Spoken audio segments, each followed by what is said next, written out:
বাপরে বাপ! চা বসিয়ে দিয়ে ১০ মিনিটে এত মজাদার রেসিপি তৈরি করতে পারবো, এটা একদম কল্পনার বাহিরে ছিল। ঝটপট করে তৈরি করে ফেলেছি চায়ের সঙ্গে টা।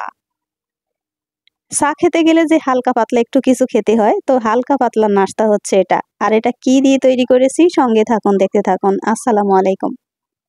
এস.এন. রোজি কুকিং চ্যানেলে সবাইকে স্বাগতম। ৩-৪ দিন আগে ১ কেজি মিষ্টি আলু নিয়ে এসেছিলাম, খাওয়ার সময় পাইনি। আজকে চিন্তা করলাম সেই মিষ্টি আলু দিয়ে মজা করে কিছু তৈরি করা যাক। হঠাৎ করে মাথায় আসলো ভিন্ন চিন্তা। দেখি সেই চিন্তা থেকে আজকের এইরকম একটা স্ন্যাক্স আইটেম এত মজাদার ছিল কল্পনার বাহিরে। আলুগুলো ছিলে ধুয়ে নিয়ে তারপর এরকম করে স্লাইস করে কেটে চলে আসছি এখন আমি রেসিপি তৈরি করতে। সঙ্গে দিব স্বাদমতো লবণ। আমি নিজেও কিন্তু ভাবিনি এত বেশি মজাদার একটা রেসিপি হয়ে যাবে। স্বাদমতো লবণ দিয়েছি, সঙ্গে দিচ্ছি ১ চিমটি মরিচ পাউডার।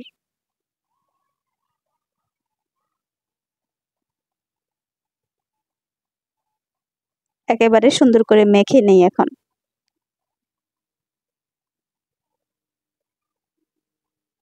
সঙ্গে দিচ্ছি কর্নফ্লাওয়ার।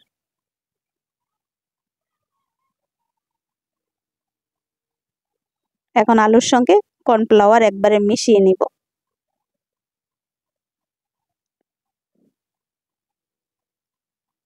সঙ্গে দিব একটা ডিম।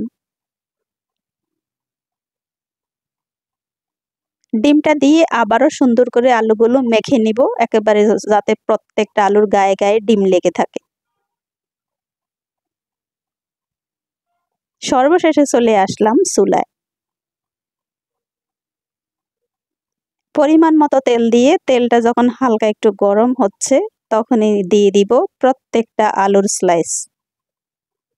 উপর থেকে একটা একটা করে বসিয়ে দেই। আলুটাকে একটু পাতলা করে কাটাতে এটা একেবারে ২ থেকে ৩ মিনিটের মধ্যেই ভাজা হয়ে যাবে।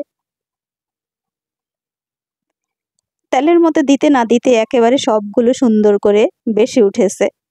দেখে আমার অনেক বেশি ভালো লেগেছে। পাশের চুলায় কিন্তু চা তৈরি হচ্ছে। চা রান্না করতে করতে আমরা কিন্তু এরকম মজা করে মিষ্টি আলু দিয়ে এই রেসিপিটা তৈরি করতে পারি। ছোট থেকে বড় পর্যন্ত সবার কিন্তু পুষ্টির দরকার। আর এই মিষ্টি আলু অনেক পুষ্টিকর একটা খাবার। এই খাবারটা সবাই যদি এরকম ছোট বড় সবাইকে করে দেওয়া যায়, সবাই কিন্তু মোটামুটি এটা মনোযোগ সহকারে খেয়ে নিবে। আমার বাসায় সবসময় আমার ছেলেমেয়েরা যখন তখন সবকিছু খায় না। কিন্তু এটা তৈরি করার পরে ১০ মিনিটও থাকেনি। একেবারে কাড়াকাড়ি লেগে গিয়েছে। এত বেশি মজা ছিল, আমি নিজে একটা খাওয়ার পরে আমি দেখতে পাচ্ছিলাম যে আল্লাহ, এটা আরো অনেকগুলো বানানো উচিত ছিল। কিন্তু আমার কাছে মিষ্টি আলু আর ছিল না, তাই এইটুকুই হয়েছে। আর এইটুকু বানিয়ে অনেক মজা করে সবাই চায়ের সঙ্গে খেয়েছি। আপনারাও চাইলে কিন্তু এরকম করে সবাই ছোট বড় বানিয়ে খেতে পারেন। আর এটা অবিশ্বাস্য হলেও এটা অনেক বড় সত্য। এত বেশি টেস্টি একটা খাবার হয়েছে এটা। নতুন আর এটা রেসিপি পাওয়া পর্যন্ত সবাই অনেক বেশি ভালো থাকেন। আল্লাহ হাফিজ। আসসালামু আলাইকুম।